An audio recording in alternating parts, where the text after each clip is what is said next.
refiriéndose a Pedro, que ciertamente significa piedra, pero cuando se refiere a Pedro, se refiere a una piedra pequeña.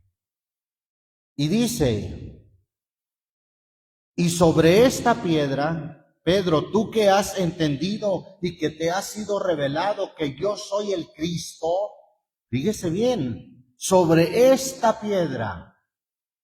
Entonces ahí la Iglesia Popular Romana pone inclusive un dibujo apuntando Jesús a Cristo.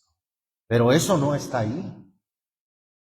Ahí el Señor Jesucristo está situando aquella revelación sobre lo que a Simón le fue revelado, que Jesús es el Cristo, el Hijo del Dios viviente.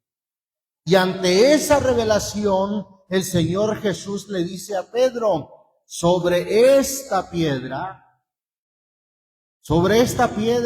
ahí aparece una palabra para referirse a esa piedra como una piedra grande, como una roca. Sobre esta piedra a la cual a ti, Pedro, te fue revelado que es y que soy el Cristo, sobre esta piedra edificaré mi iglesia y las puertas del infierno no prevalecerán contra ella. Y luego ya dice el versículo 19, y a ti daré. Fíjese, si en el versículo 18 se hubiera estado refiriendo y apuntando a Pedro, sobre esta piedra edificaré mi iglesia, ¿qué caso tendría que en el versículo 19 dijera, y a ti daré? Es que si dice, y a ti daré, es porque ahora sí en el versículo 19 habla de algo que le toca a Pedro, que se refiere a Pedro. O de otra manera, tal vez hubiera dicho, y a ti también daré. Así se pudiera entender. Pero no dice, y a ti también daré, no. Porque lo que dice el versículo 18 en realidad se está refiriendo a la piedra angular, a la roca que es Cristo, sobre la cual está fundada la iglesia. Y a ti daré, le dice a Pedro, las llaves del reino de los cielos, y todo lo que ligares en la tierra será ligado en los cielos, y todo lo que desatares en la tierra será desatado en los cielos. Bien, ante esta interpretación errónea, sobre la cual dicen, ¿verdad? El Señor edificó su iglesia en Pedro, y Pedro fue el primer papa. Vamos a corroborar lo que dice el mismo Pedro, ahí en Hechos capítulo 4, vamos ahí a Hechos capítulo 4, versículo 10 al 11, 10 y 11, ¿lo tenemos? Dice ahí la palabra de Dios, sea notorio a todos vosotros y a todo el pueblo de Israel, que en el nombre ¿de quién? De Jesucristo de Nazaret, al que vosotros crucificasteis, y Dios le resucitó de los muertos, por él este hombre está en vuestra presencia sano. Ahora, antes de seguir leyendo el versículo siguiente, ¿quién es el que está diciendo esto, hermano? Está bien, Lucas, quien escribe el libro de los Hechos, lo escribe, pero Lucas señala quién está diciendo esto. Si quieres saber quién está diciendo esto, es muy importante, porque el versículo 8 lo dice. Entonces, ¿quién? Pedro es el que está diciendo estas palabras. Pedro, lleno del Espíritu Santo, les dijo, príncipes del pueblo y ancianos de Israel.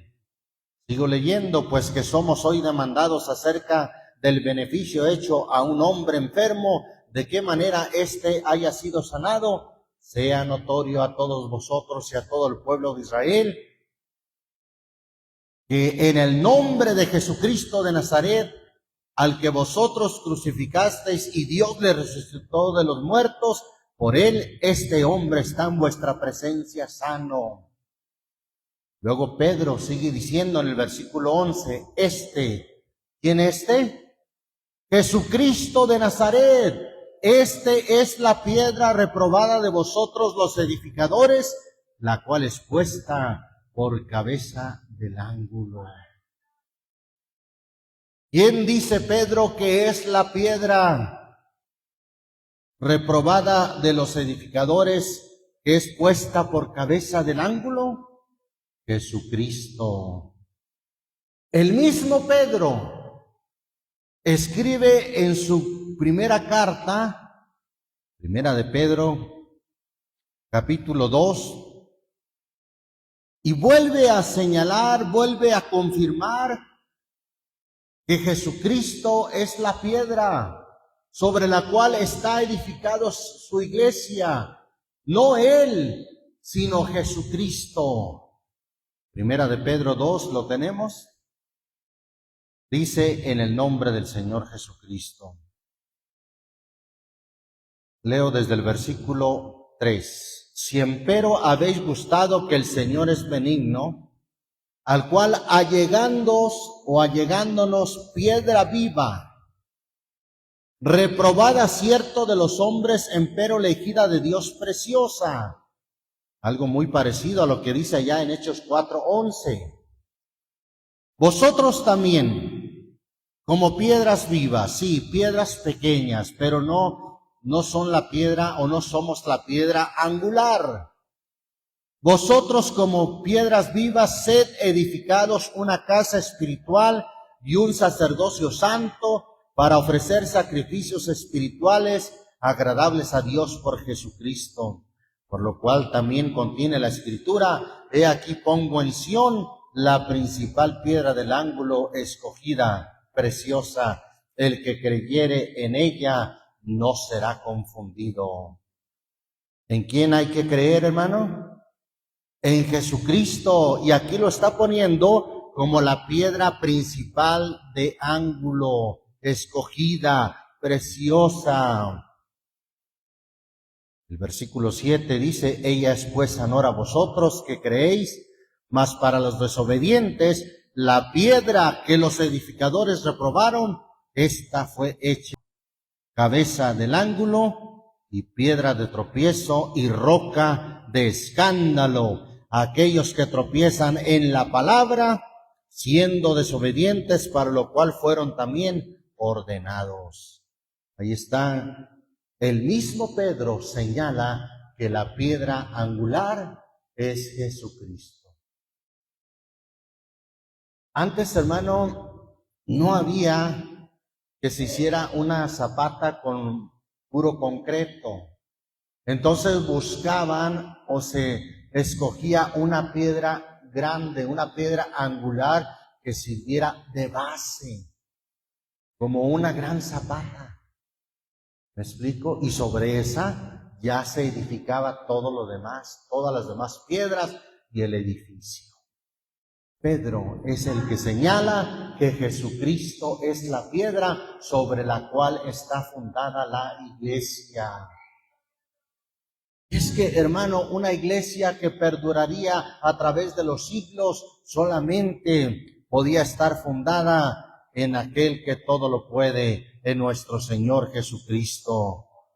Mire lo que dice 1 Corintios capítulo 3, versículo 11. Dice allí la palabra de Dios. Es Pablo ahora quien confirma esta gran verdad y dice, porque nadie puede poner otro fundamento que el que está puesto, el cual es ¿quién? Es Jesucristo. Nadie puede poner otro fundamento. Efesios capítulo 2, Pablo también nos confirma esta verdad y nos dice en el versículo 20, ¿lo tenemos? Efesios 2:20, dice ahí la palabra de Dios, edificado sobre el fundamento de los apóstoles y profetas, algo así como el cimiento que son los apóstoles y profetas. Pero la segunda parte del texto vuelve a señalar cuál es la piedra angular. Siendo la principal piedra del ángulo, ¿quién? Jesucristo mismo. Él es la piedra, Él es la roca sobre la cual está fundada la iglesia. Alabamos el nombre del Señor Jesucristo. Además, Pedro no se parece a los que supuestamente lo sucedieron. ¿Por qué? Porque Pedro fue un hombre humilde que no permitió que nadie se le arrodillara. Fue un hombre que no permitió que nadie le besara los pies o se arrodillara ante él. Eso lo dice Hechos capítulo 10, viendo un poco de la descripción de Pedro. Hechos 10, versículo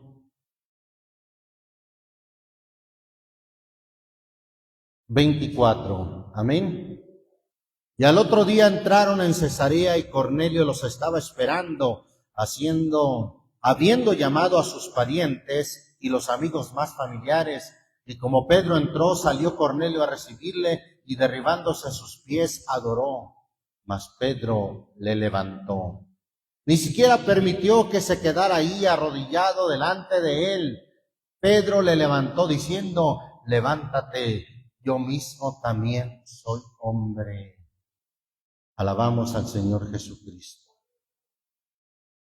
Pedro, hermano, no fue un hombre letrado que supiera filosofía, letras, que tuviera una gran carrera académica, como los que se dicen ser sucesores de él hoy en día. Pedro, la Biblia dice, hermano, que hablaba no por conocimiento intelectual, sino siendo lleno del Espíritu Santo. Volviendo a Hechos, capítulo 4. Hechos, capítulo 4, versículo 13. Leemos el 12 también, ahí es donde nos quedamos cuando leímos este pasaje. Pedro es el que está hablando. Y dice el 12, y en ningún otro hay salvación, porque no hay otro nombre debajo del cielo dado a los hombres en que podamos ser salvos. Entonces, viendo la constancia de ¿quién? Esto ya lo dice el escritor Lucas. Viendo la constancia de Pedro y de Juan, sabido que eran hombres, ¿qué tipo de hombres? Sin letras. Es decir, no tenían una carrera académica, no. Eran hombres sin letras e ignorantes, se maravillaban y les conocían que habían estado con Jesús. ¿Acaso se parece la sucesión papal a Pedro? Pedro, hermano, era un hombre sin carrera académica, era un hombre sin letras, pero lleno del Espíritu Santo, que hablaba con sabiduría de Dios. Amén. Pedro no usó ninguna mitra, ninguna corona. Él dice que esa corona la hemos de recibir solamente cuando apareciera el príncipe de los pastores. Primera de Pedro capítulo 5 nos lo dice. Vamos ahí a Primera de Pedro 5. En esta carta que escribe Pedro y dice en los siguientes términos, ruego a los ancianos. No era un edicto, no era una orden, no les dice yo les mando, yo les ordeno, no, lo dice como un ruego humildemente, ruego a los ancianos. ¿Quiénes eran los ancianos? Los pastores. Ruego a los ancianos que están entre vosotros, yo anciano también con ellos, y testigo de las aflicciones de Cristo, que soy también participante de la gloria que ha de ser revelada. Apacentad la grey de Dios que está entre vosotros, teniendo cuidado de ella, no por fuerza, sino voluntariamente, no por ganancia deshonesta, sino de un ánimo pronto, no como teniendo señorío, no como creyéndose el Señor, el amo, el dueño, no como teniendo señorío sobre las heredades del Señor, sino siendo dechados, siendo ejemplos de la grey. Y cuando apareciera el príncipe de los pastores, vosotros, solamente entonces, cuando regrese el príncipe de los pastores, que es nuestro Señor Jesucristo, vosotros recibiréis, ¿qué cosa? La corona incorruptible de gloria. Entonces, Pedro, hermano, no portó ninguna corona, ninguna mitra. Pedro dice que vamos a recibir la corona incorruptible de gloria cuando regrese el príncipe de los pastores. Entonces, ¿se parece a la sucesión papal, Pedro? Y otra cosa muy importante, Pedro nos dice en el capítulo 4, de ahí de su primera carta, cómo hablaba, cómo se debe de hablar. Gloria al Señor Jesucristo. Capítulo 4, versículo 11. Si alguno hable no conforme a dogmas, no conforme a lo que acuerdan en sus concilios. No, si alguno hable conforme a ¿qué, hermano? A las palabras de Dios. Si alguno ministre conforme a la virtud que Dios suministra, para que en todas cosas sea Dios glorificado por Jesucristo, al cual es gloria, imperio, para siempre jamás. Amén. Entonces Pedro dice que hay que hablar no conforme a dogmas, no, sino conforme a la palabra de Dios. Amén. Entonces no se parece en ningún punto, de ninguna manera, a la sucesión papal. Otra cosa, la Biblia señala que Pedro era casado. ¿Y la sucesión papal cómo debe de ser? Deben de ser sin casarse. Es decir, no deben de estar casados bajo la ley del celibato. ¿Dónde dice o dónde da a entender la Escritura que Pedro era casado? Evangelio según Mateo capítulo 8. ¿Lo tenemos, hermanos? Versículo 14. Y vino Jesús a casa de Pedro y vio ¿a quién? A su suegra echada en cama y con fiebre. Y tocó su mano y la fiebre la dejó y ella se levantó y le servía. Para que alguien tenga suegra es porque tiene que estar, ¿cómo? Casado.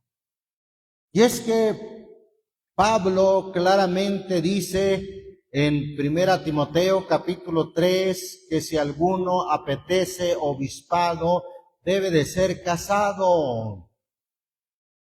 Porque el hecho de que alguien no sea casado tiene muchos riesgos, muchos peligros, a menos de que por Dios tenga el don de continencia. Dice 1 Timoteo 3, versículo 1 al 4. Palabra fiel, si alguno apetece obispado, buena obra desea.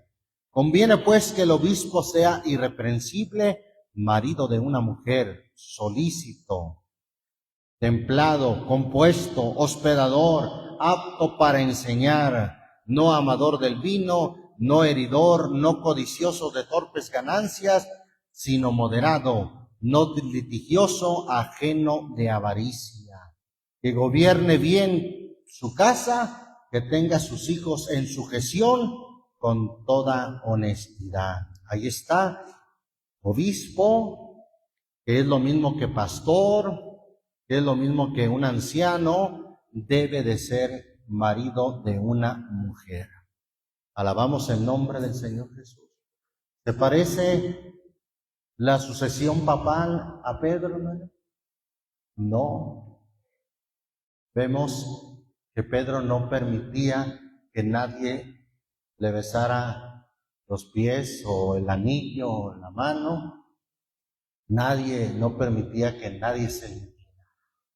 Vemos que Pedro no tenía una carrera académica, era ignorante y sin letras, pero hablaba lleno del Espíritu Santo. Vemos que Pedro no portaba corona, mitra. Él dice que la hemos de recibir solamente la corona incorruptible de gloria cuando aparezca el príncipe de los pastores. Pedro hablaba conforme a la palabra de Dios, no conforme a dogmas, no conforme a la tradición. Y en esta última parte vemos también que Pedro era casado. Habla de su suegra, por ende tenía su esposa, y pues Pablo indica que el obispo debe de ser marido de una mujer. Alabamos al Señor Jesús. Entonces no hay punto de comparación para decir que ellos son los que tienen la sucesión de Pedro. No hay punto de comparación en ello. ¿De dónde nace en realidad esta iglesia popular romana? En realidad, después de 3 siglos de persecución, desde el Señor Jesucristo en adelante, 3 siglos los emperadores de Roma persiguieron a la iglesia. Hay testimonio en la historia de que muchos cristianos huyeron y vivían en catacumbas, en lugares escondidos, para protegerse o para huir de aquella terrible persecución que desataron los emperadores de Roma. Pero llegó el año 313, el famoso edicto de Milán por Constantino, en el cual da libertad religiosa, cesa la persecución de los cristianos. ¿Sabe qué? A partir de ahí pasaron de ser perseguidos a sentarse prácticamente en la silla imperial. En el año 325, en el concilio de Nicea, un emperador, este mismo emperador Constantino, que fue un emperador pagano, redactó los dogmas de la supuesta fe cristiana. Un emperador que realmente de cristiano no tenía nada. Pues la historia dice que ordenó ejecutar a su hijo Crispo y ahogar a su esposa Fausta. Un hombre criminal, un hombre aún asesino de su propia familia.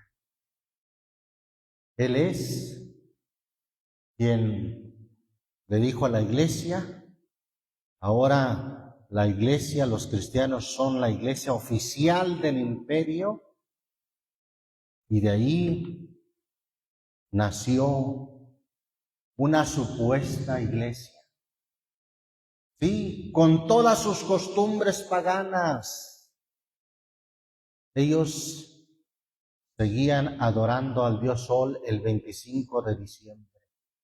Solamente hicieron una mezcla y dijeron: buena hora ya no se adore al sol, ahora solamente sigamos con las mismas fiestas, con la misma idolatría, pero solamente ahora pongámosle que honramos al sol de justicia, a Jesucristo. Que en ese día nació Jesús. Bueno, y así una serie de tradiciones, de cuestiones paganas que les pusieron el nombre de cristianos. La diosa pagana, que era llamada por diferentes nombres en diferentes nacionalidades, Diana de los Efesios, por ejemplo, la reina Astarot, también en Babilonia conocida como la reina del cielo. Pues, ¿qué hicieron? Cámbienle y pongan el nombre de María. Pero siguieron con la misma adoración pagana. De la noche a la mañana, por orden del emperador, todos tenían que ser cristianos, aunque no hubiera conversión, hermano. Aunque ya no hubiera el proceso de que se arrepintieran y nacieran de nuevo, como lo señaló el Señor Jesús en Juan capítulo 3. ¿Qué pasó? Entonces, no hubo conversiones. Todos, por edicto y por orden del emperador, se llamaron cristianos. Ahí surge lo que hoy en día conocemos como la Iglesia Popular Romana. Bendito el nombre del Señor Jesucristo. Y suceden una serie de cuestiones, hermano. El puesto de llegar a ser el Papa era un símbolo de poder, de autoridad. Mire lo que dice la historia. En el año 1032, Benedicto IX, a los 20 años, recibe el papado, ya que su familia compró el cargo. Después, el mismo Benedicto IX, esto está documentado en la historia, usted lo puede buscar. Después, el mismo Benedicto IX vendió el cargo por 1,500 libras de oro. ¿Quién la compró? Gregorio VI. Es quien compró el cargo de papa por esa cantidad de dinero.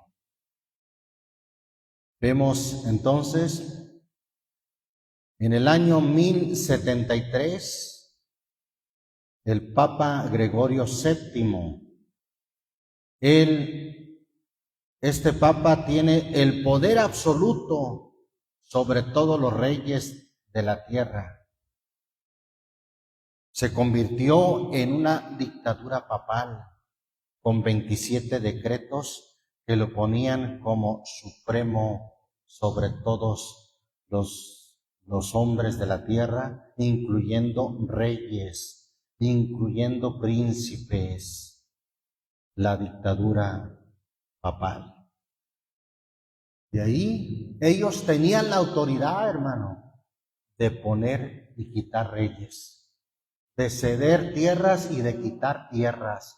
Tenían toda la autoridad, la suprema autoridad sobre todos los hombres. Eso está documentado, hermano. Hasta los antiguos libros de quinto año hablaban de esto. La autoridad que se adjudicaron los papas sobre todos los hombres, aún sobre los reyes de la tierra. Escuche esto y, si es posible, tome nota de esto. En el año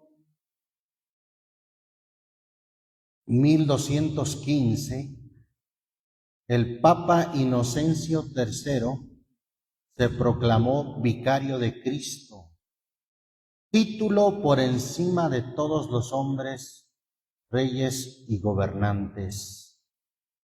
Y este hombre que de inocente no tenía nada, en el año 1215 convocó al concilio de Letrán, una ciudad. En ese concilio se promulgó la confesión auricular obligatoria, llamado también como el Canón 21. Ahí está este Papa. De ahí vino la confesión obligatoria para todos los hombres. Para todos tenían que confesar sus pecados, pero no tenía ningún interés el papado de que fueran perdonados, de buscar la salvación de ellos. Por supuesto que no, hermano. Ahí se tendió la red de espionaje más sofisticada del mundo. A través de la confesión obligatoria, los sacerdotes podían oír revelaciones y secretos políticos, secretos de levantamiento, de insurrección, secretos de robos, secretos de fraude. ¿Qué dice la Biblia acerca de la confesión a un hombre? En principio de cuenta, ya Daniel capítulo 9 nos dice que solamente de Dios es el perdonar y el tener misericordia. Daniel 9, versículo 8 y 9. ¿Lo leemos? Dice: en el nombre del Señor Jesús. Oh Señor, nuestra es la confusión de rostro de nuestros reyes, de nuestros príncipes y de nuestros padres, porque contra ti pecamos. Del Señor nuestro Dios es el tener misericordia, ¿y qué más? Y el perdonar, aunque contra Él nos hemos rebelado. ¿A quién le pertenece el perdonar los pecados? Solamente a Dios, solamente al Señor. Y si la Biblia habla de una confesión, mire en qué términos habla de que debemos de confesarnos nuestras faltas, nuestras ofensas los unos a los otros. Vamos ahí a Santiago. Nada que ver con la confesión auricular obligatoria. ¿Por qué auricular? Porque esta es desde que se instituyó solamente por el oído. 5 de Santiago, ¿lo tenemos? Dice el 16. Confesaos vuestras faltas, ¿cómo? ¿Ante un hombre? Unos a otros. O sea que si aplicáramos este texto, oiga, sacerdote, yo ya le hablé mis faltas, ahora usted tiene que decirme cuáles son sus faltas. ¿Se da cuenta? Pero esto lo dice en el sentido de que cuando hubiere alguna ofensa, hubiere una confesión, un arrepentimiento, de que pudieran decir: hermano, yo te ofendí, perdóname. En ese sentido está escrito este texto, y así nos lo dice el contexto. Mire, vamos a leerlo desde el versículo 14.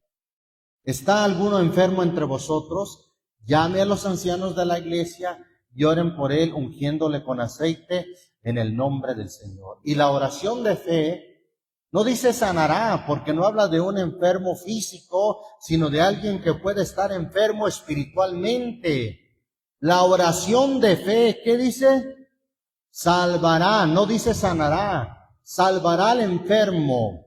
¿A cuál enfermo? Al enfermo que está espiritualmente. Y el Señor lo levantará. Y si estuviere, note usted, ¿qué tipo de enfermo habla aquí?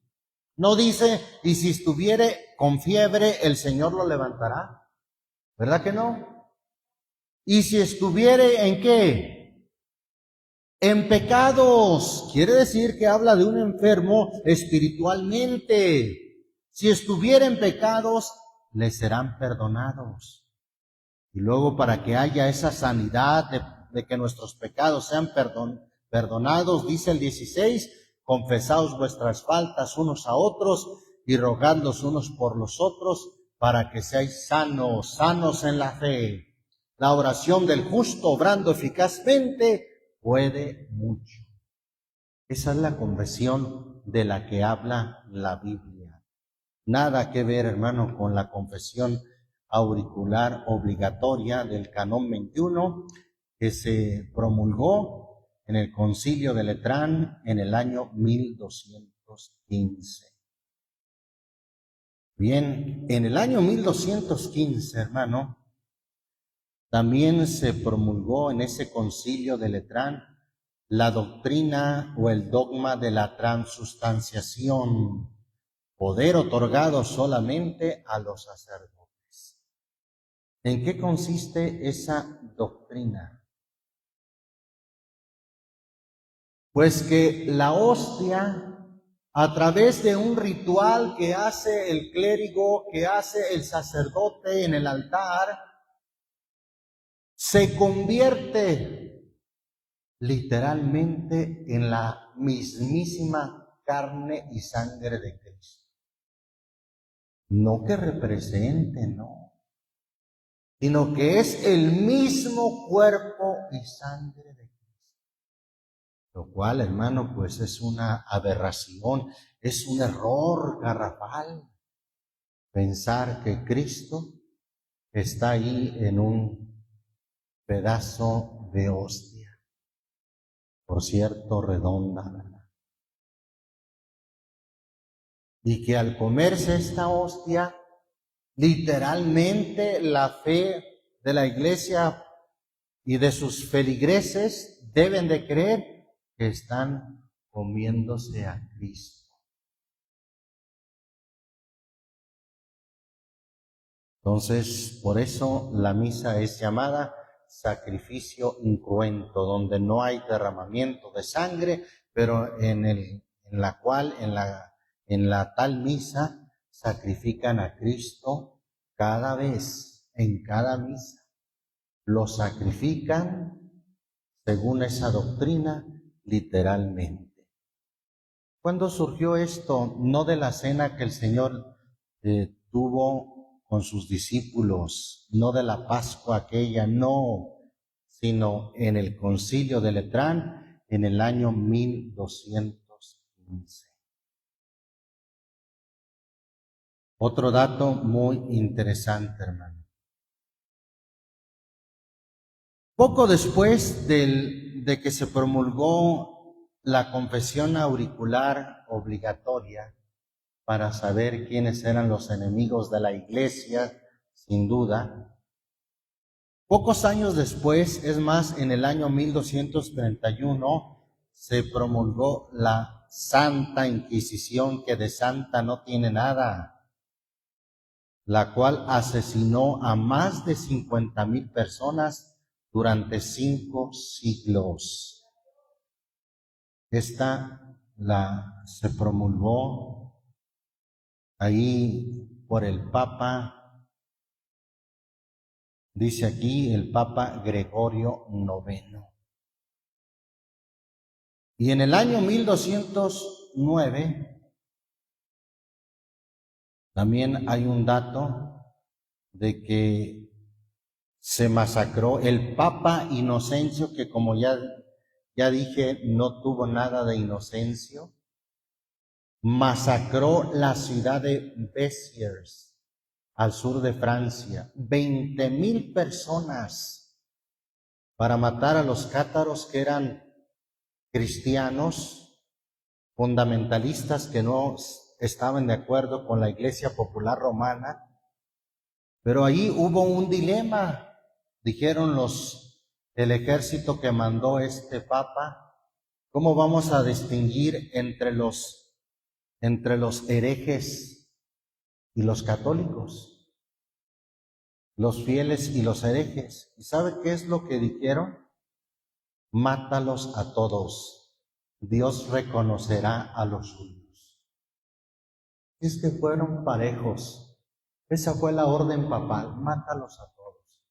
Sean católicos, sean cátaros. Y esa frase se hizo conocida en la historia, que Dios reconocerá a los suyos. 20,000 personas, una masacre terrible. Entonces, ahí está la historia de esta Iglesia Popular Romana, que no es la que fundó Cristo en ninguna manera. Bendito el nombre del Señor Jesús. Luego,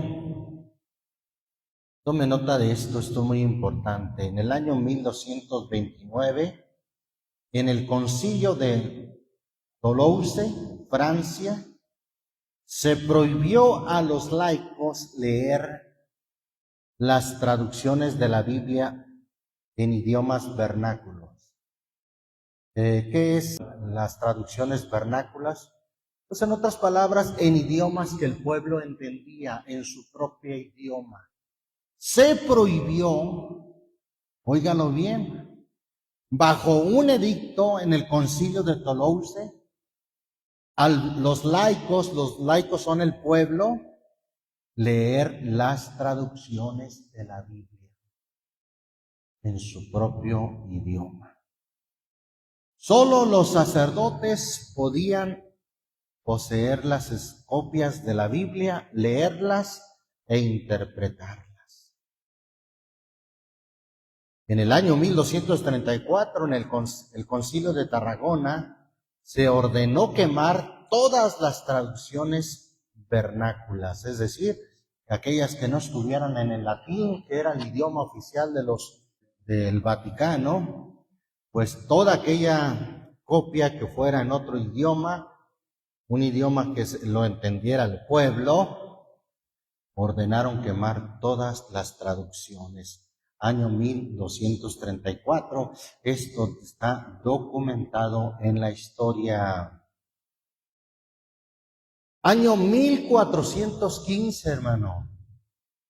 Jan Hus fue quemado en la hoguera, y ahí está en la historia la fecha, el 6 de julio, por predicar a la gente en checo, es decir, en su propio idioma.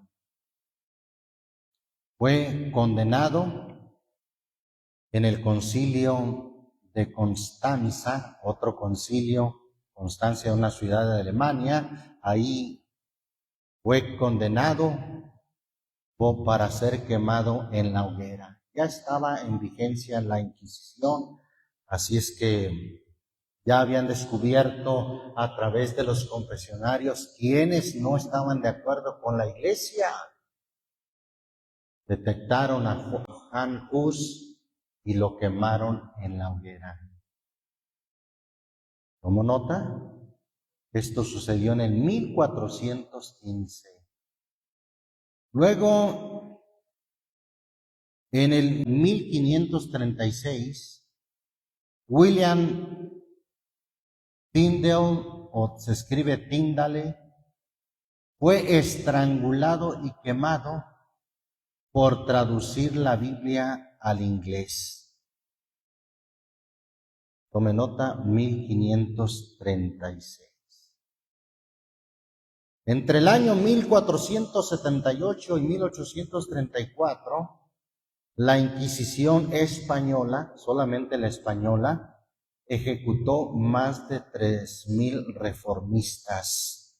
¿Quiénes eran los reformistas? Pues los que no estaban de acuerdo con los abusos de esta Iglesia Popular Romana. ¿Cuáles abusos? Tome nota de esto, mire, muy interesante. Entre el año 1513-1521, periodo del Papa León V, él promulgó la venta masiva de indulgencias.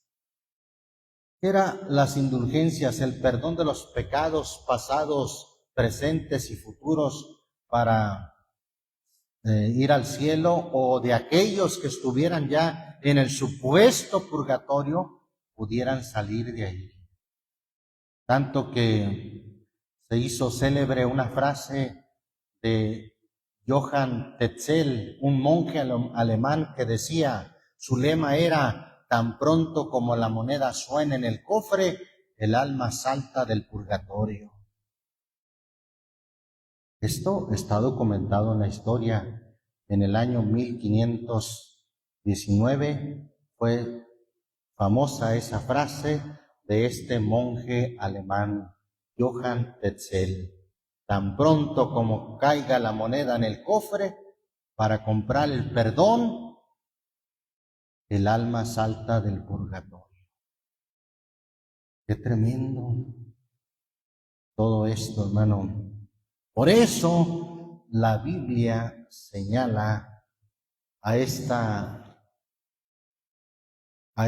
reino, un reino o poder religioso, como la madre de todas las fornicaciones, de todas las rameras.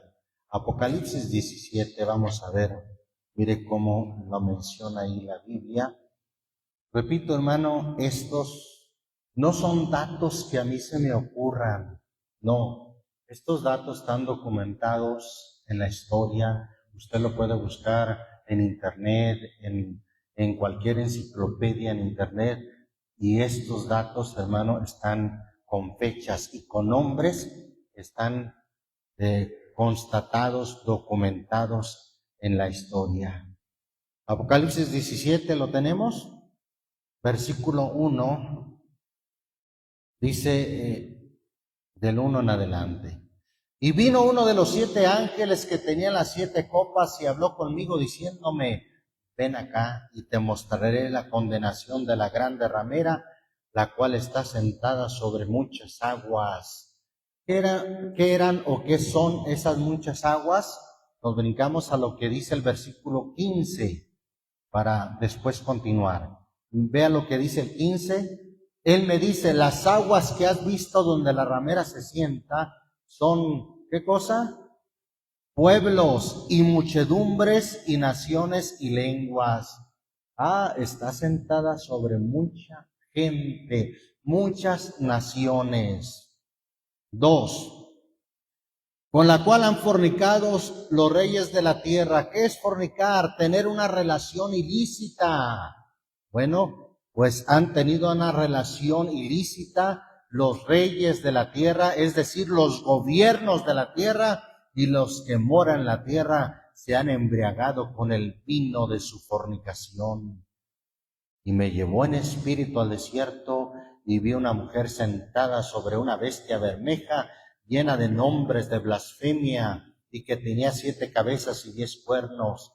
Y la mujer estaba vestida de púrpura y de escarlata, y dorada con oro, y adornada de piedras preciosas y de perlas, teniendo un cáliz de oro en su mano, lleno de abominaciones y de la suciedad de su fornicación.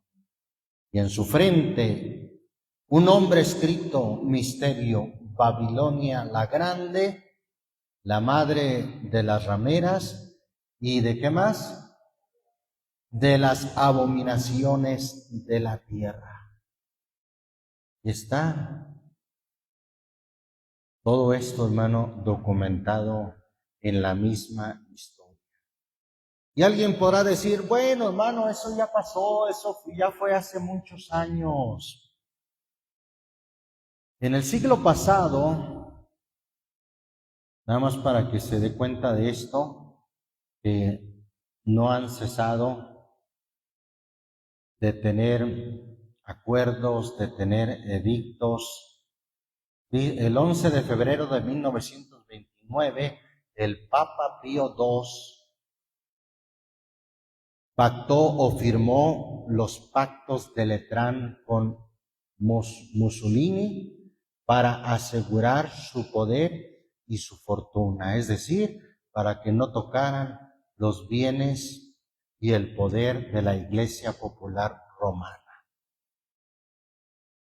El 20 de julio de 1933 se firmó el Concordato de Reich, en el cual se establecieron las condiciones de libertad para la Iglesia Católica en la Alemania nazi, firmado por el vicecanciller Franz von Papen en nombre del gobierno de Adolf Hitler, y por otra parte el cardenal Eugenio Pacelli, y más tarde también firmado y aprobado por el Papa Pío XII en representación de la Santa Sede.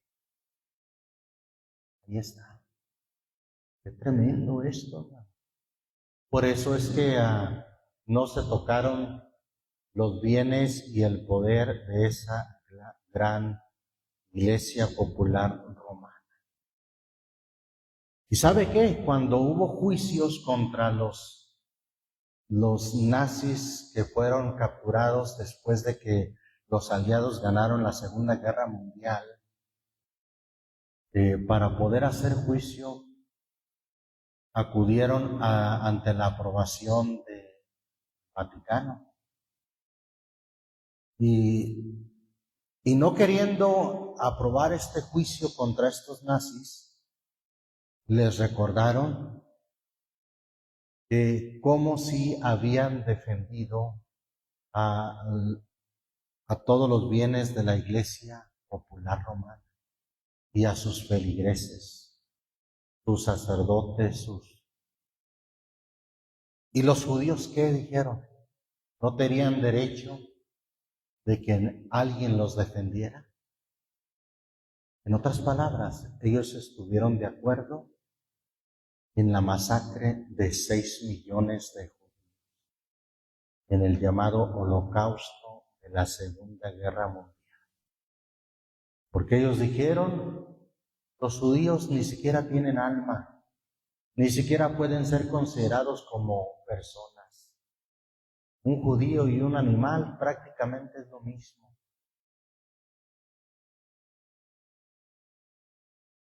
Qué tremendo, hermano. Y hoy en día hay abusos, ya no voy a ahondar más en eso, ha habido abusos de los clérigos, es decir, de sacerdotes de esta institución, y bajo el secreto pontificio emitido bajo el papado de Pablo VI en el 1974, se prohibió que cualquier sacerdote revelara información sobre denuncias o abusos a niños o a seminaristas. Ha habido denuncias que se han hecho por otros medios, periódicos, publicaciones, pero no estamos exentos de los abusos de esta gran institución, la madre de todas las rameras y de las abominaciones de la tierra. Esto es Biblia y es también historia comprobada. Bendito el nombre del Señor Jesucristo. Damos gracias a Dios, hermano. Y ante toda esta mentira, todo este engaño, todas estas abominaciones, lo que hace verdaderamente libre al hombre es la verdad. ¿Qué dice Juan 8:32? Y conoceréis la verdad, y la verdad os libertará.